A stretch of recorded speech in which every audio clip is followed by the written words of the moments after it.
Praise Jesus. Praise the King of Kings and the Lord of Lords. My dear friends, Jesus Christ is Lord. Amen. And for the Rock Intercessor Ministries, I'm here today to preach to you the word of Jesus Christ. Hoping that some of you will give your life to Jesus Christ today. Amen. Today's message is, this is UK today. And I want to say that this is who we are. Friend, my heart is broken for what is happening today in UK, in the government, in our families, in our schools, in this society. We are at the crisis point. Ladies and gentlemen, this is UK today. We are so needy generation, but God has given us a book, and we better learn to study it, that this generation need to know how to raise a wise son and a wise daughter. Because you see, let me tell you something, God knows exactly how we feel. Because God had two children in the garden, and they did wrong, and they left him, even though God taught them. So you see, teaching is not the problem. God loved them. Love is not the problem. God gave them a good environment. Environment is not the problem. God met all their needs. So the needs are not the problem. So God can explain to them what is right and what is wrong. And based on that, they know the consequences. They understood of their action. And yet, an evil influence came into the garden. And that is the problem. Today in UK, we have been influenced by what we watch, by the way we speak, by the way we dress, the way we feel, the things we touch, the wrong food we eat, the wrong drink we drink. This is UK today.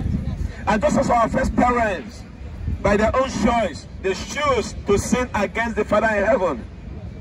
And from there, everything went wrong. And so, also went wrong for us today. But you see, sin is a choice. I repeat, sin is a choice. They sin against the Holy God. We sin against the Holy God. Sin by birth, sin by practice. We just choose to live in sin. And now, are we going to bring God? We must well admit it, friends, that children always go and do wrong. No matter how you train them, no matter what you show them, and they still break your heart. Just as our first parents break God's heart. He taught them, he trained them, he teach them what is right and wrong. And they went to do the wrong thing. So the way we love our children, God also loves us. The same way God was broken, the same way today, our children are breaking our hearts. But you see, God loves our children, but God will not force the control of our children. Absolutely not. God will not do that. You see, my dear friend, God given us a will, and that will have become a big problem for us. We can choose to serve God. We can choose to do what is right. We can choose to do what is wrong. But let me explain this to you, friends. We need to learn the difference between a desire and a goal. A goal is something that you can control, but you cannot control our children. You desire for your children, but your goal is for yourself. What you say for your goal, your desire, is for your children to live a godly life. But you see, parents cannot control what their children does. And I pray today that God help us. And that's the reason the Bible says in Proverbs chapter 22 verse 6, start the children on the way they should go. And even when they are old, they will never turn away from me. That's very, very important, my dear friends. And this is UK today. This message is for every one of us, the young and the old, boys and girls, men and women. Listen to what the Bible says in Proverbs chapter 1 verse 22. This is a key verse for this important message. This is UK today, and I want you to listen to it. Proverbs chapter 1 verse 22. How long, you simple ones, will you love simplicity? For scorners delight in their scoring, and fools hate knowledge. Please listen to it again, this time and pay attention, my dear friends. Proverbs chapter 1 verse 22. How long, you simple ones, will you love simplicity? Now the word simple here, I want you to see as what? Naive or open-minded. For the scorner delight in their scoring. By the word scorners, I want you to see it as a smart alert. And the fools hate knowledge. I want you to see the word fool as rebel. And that's the problem I have here today. This is UK today. In our homes, we have naive, open-minded, gullible youth, smart alert and rebel. And there you have it. This is what is wrong today with UK. This is UK today. Firstly, we have the naive and open-minded and gullible youth. Secondly, they are smart alert. Thirdly, they are rebels. Naive, smart alert, and rebels. That's what the Bible says. And that's what I want you to understand today. In Proverbs chapter 1 verse 22. This has to be how God tells us how we're going to be able to do what? To keep up with this youth of this nation. For them from becoming fools. You see, my dear friends, the Bible says there's no hope for a fool. The Bible says a fool said in his heart, there is no God. Why?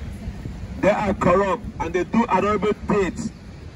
That's what the Bible says in Psalm 14 verse 1. And again, the Bible also says the same thing in Psalm 53 verse 1. The fool saying in his heart, there's no God. They are corrupt and doing abominable iniquity. Twice in the same book of Psalm.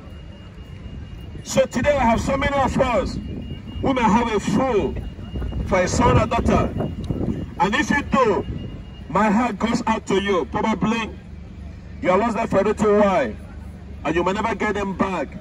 Just as the Bible says, there's a very little hope for a fool. But let me say this, my dear friend. The Bible says a fool saying inside there's no God.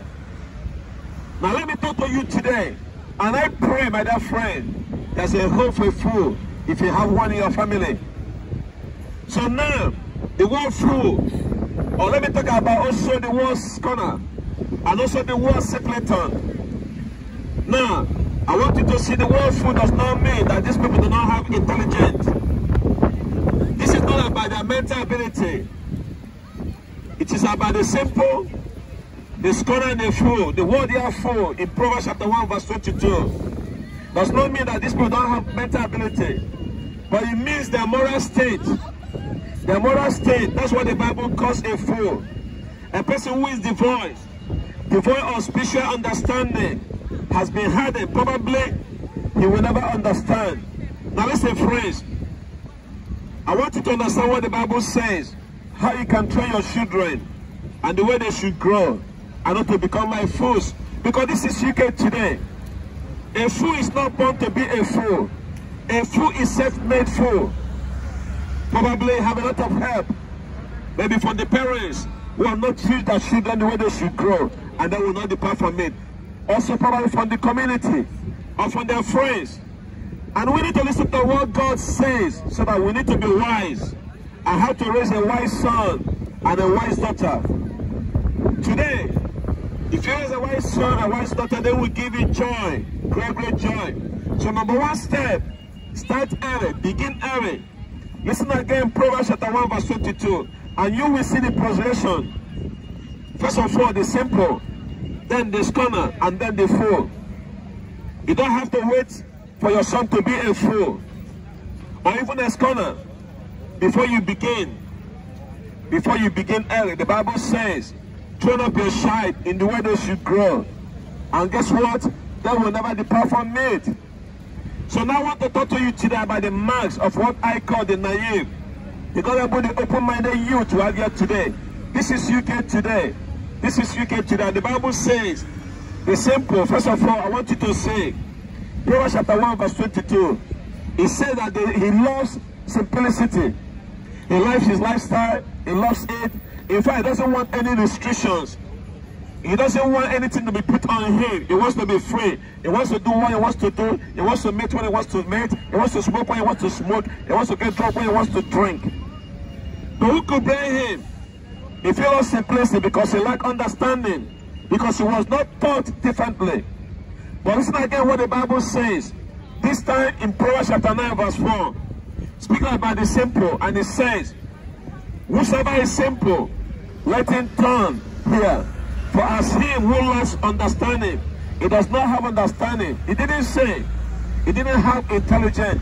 In fact, he might be a lawyer, but he still lacks understanding. He does not understand the wisdom, the spiritual things of the word of God. And therefore, he is easily led astray. The Bible says in Proverbs 14 verse 15, and all these verses I want you to see, my dear friend, this with the simple. The Bible says here, the simple believes every word. So you can tell me anything, he just believes it. That's what I have here today. The youth today have the plastic mentality. You can mold them and massage them in their mind any way you want. And therefore, that's why I have the shopping mall, Westfield, today. They love the youth. They do enough advert to attract them. But you see, they just believe anything they say. They do not see the precautions, and they don't see the problem. The word here is simple. In Hebrew means open. And they just open to anything. It can almost write anything upon their mind, and it just let them easily astray. And therefore, there's a peer pressure. And that's very important. There's a power today in the life of the simple city today. In the youth you have your UK, they can be conformed to anything you want them easily because of pressure. Now watch it. He loves simplicity. He lacks understanding. He is easily led, and now his life is living in danger.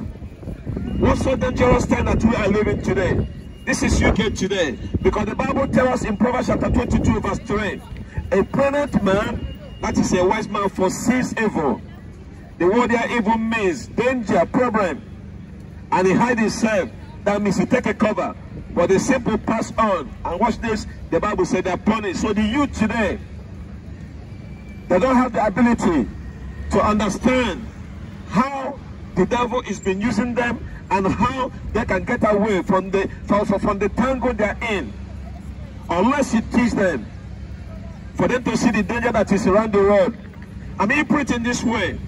It's like giving your son, who is a teenager, a key of your car, and you don't teach them how to brake. What does that mean? They will crash your car. So today, I pray that we instruct our children, we pray for them, and we guide them so that they can live a life. Because most of the time, they feel they're invisible. They do not understand the danger that is out there. They do not understand. That's why the Bible says a prudent man foresees evil and hides himself.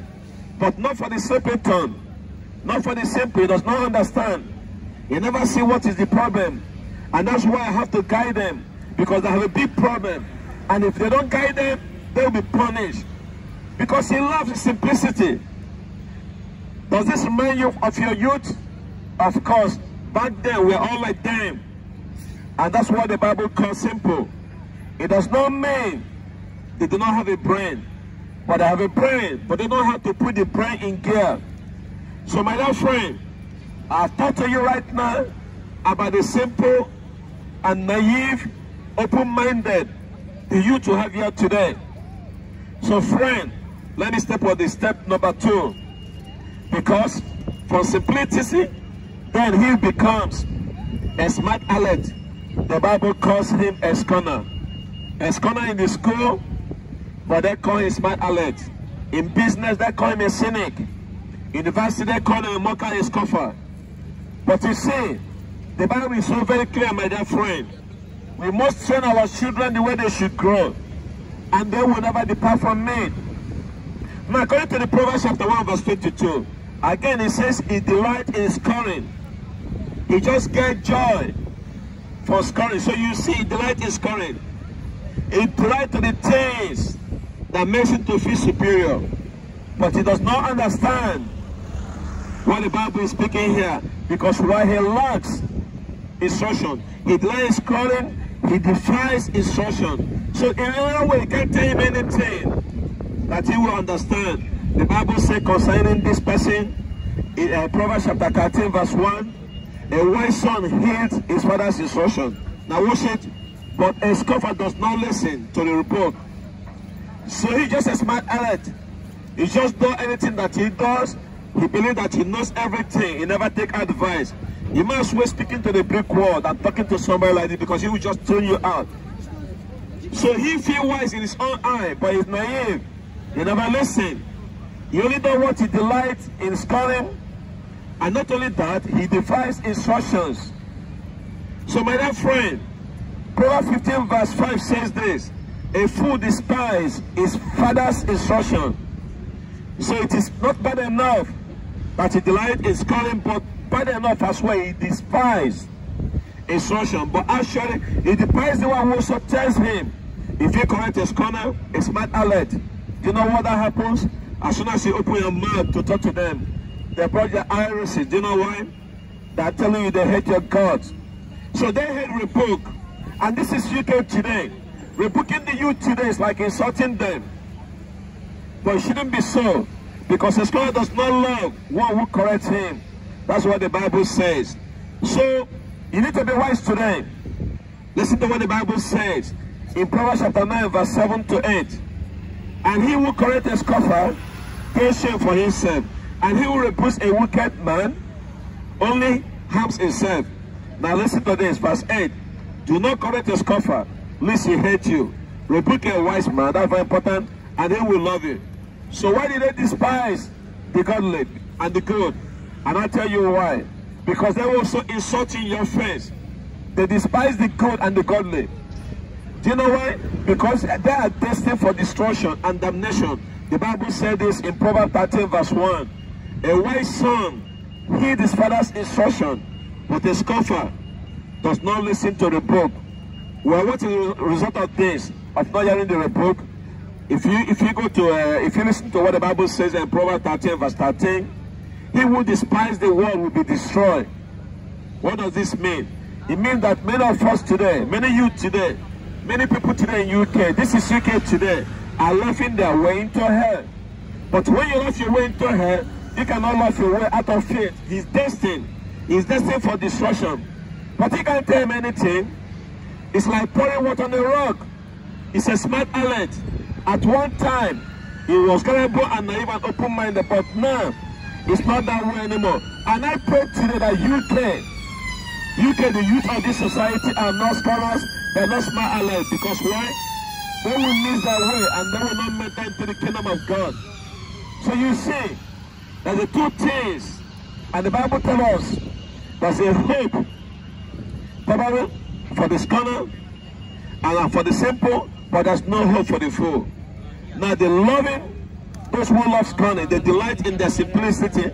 And I want you to listen again what the Bible says in Proverbs chapter 1 verse 22. But a fool, the Bible says, a fool hates knowledge. Now the other two, at least you know them as what they know about, because why? They love to scorn. They delight in scorn. But what about a fool? A fool, what you know about a fool is only that he hates knowledge.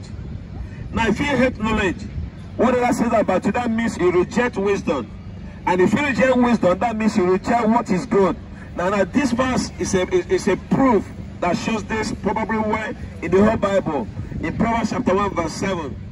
Now listen to this. For the fear of the Lord is the beginning of wisdom. Now watch this. But fools despise wisdom and instruction. So simply, they just despise wisdom and instruction. And we know wisdom is Jesus Christ. When you despise Jesus Christ, there's no hope for you. And that's what I'm telling you today. If you look in the Bible, you find it for yourself. There's no hope for the fool. Right? For a fool saying his heart, there's no God for him. So not only that he rejects wisdom, even to make the matters worse, he ridicules righteousness. I mean, he makes light of the things that are holy. Proverbs 14 verse 9 says, some of you might know someone like this. You might identify someone that you know with this verse. A fool mocks at sin. They just mock at sin. They just ridicule righteousness. Many of you today, you are mocking at something that is holy, something that is righteous, in the eyes of God. But you mock them, talking about the comedy shows that I have here today in UK, we mock them, we just sit down and mock and laugh at the things that are holy. Now, when you mock as sin, when you love as sin, what does that mean? It means they can never take sin serious. And that's the problem I have here today in UK. This is UK today. We love our things instead of feel pain. The things that we watch in the TV, your Netflix shows, your Amazon shows, your soap opera shows, all these things that are influencing your mind, your heart, your soul. And many of us today, because of this, we reject wisdom and we recall righteousness. The Bible says in Proverbs 15 verse 20, a wise son makes a father glad, but a fool man despises his mother. Folly is his joy to him. And not only that we ridicule righteousness, but then again we rejoice in sin. And this is UK today. So we have a moral problem in UK. And this is going to destroy, because this will destroy your conscience. And not only that, this will pervert you and destroy you finally. Isaiah tells us this in the book of Isaiah 5 verse 20. Speak of this. Woe to them who call evil good and good evil. Who put darkness for light and light for darkness. Who put bitter for sweet and sweet for bitter. So a fool has a fixed position where he is rejoicing in iniquity, and therefore he is reserved for hell. Do you need a proof for that? Slap him, discipline him. He will still do what? Doing the same thing that he used to do. And I want you to understand that even if you take away his privileges, he will still do what? Doing the same thing that he used to do. Because he never know better. The Bible says there's no hope for a fool. And that's very important that we understand it. And I pray for God mercy for a fool. If you have a fool in your family, I pray that God show mercy. Because I want you to understand today, there's a difference between a fool and a godly man. There's a difference. And I will show you the difference between David and Pharaoh. The Bible says when King David sinned, Prophet Nathaniel rebuked him. He repented. But what about Pharaoh? When he said, the man of God, Moses, rebuked him, the Bible says, Pharaoh had in his heart, even more, even when there's a plague, he's still having his heart. Many of you today, you are hardening your heart to the word of God. Because the Bible says, a fool says in his heart, there is no God for him. So first, I want you to repent, because the more Pharaoh had in his heart, the deeper he goes. And you see, he didn't repent. That's why I'm telling you today. The Bible says, there's no hope for a fool. Look in the Bible for yourself and you will see. So number one thing I want you to say, we must begin early, commence early to train our children, because the Bible says everything begins with a simple person, and then he becomes a Christian person as a scholar, and then he becomes a callous person, a fool. So we need to begin early today to train the youth of UK today. Number two, we should continue wisely. God has given us the book of Proverbs, ladies and gentlemen, because I started this 3 weeks ago, or even before that, maybe a month now, telling my children, make sure they read every other day. If you can do this daily, that's good. If you can do it weekly, that's good. They did the book of Proverbs. Why? There's a wisdom that is in the book of Proverbs. Otherwise, if you don't do this, my dear friend, you might end up having a smart alert in your home, a scholar in your home. So let me give you some principles, because it's very important. Number one is to start early. The Bible says in Proverbs chapter 1 verse 1 to 4. Now listen to it. The Proverbs of Solomon, the son of David, the king of Israel, to know wisdom and instruction. That what is your son need? That's what your son need, my dear friend. To know wisdom and instruction. To understand the words of insight. That's what you need. To receive instruction in wise dealing, in righteousness, in justice and equity. So that's what he needs. And to give prudence to the simple, knowledge and discretion to the youth. And that's what I'm preaching to you today. This is UK today. This youth of this nation that we are living, we need to train them the way they should grow. I came here on Sunday. This place was packed. I was in church. It was empty, and it pressed my heart, my dear friend. It pressed my heart because why? We don't take our children, mostly the youth as well. We don't take them to the church. And if we don't fail to do that, my dear friend, what does that mean? It means that the church will be empty. It means that lacking wisdom and knowledge and understanding. They are just open-minded. Last week I came here. I saw two Muslim guys who were speaking to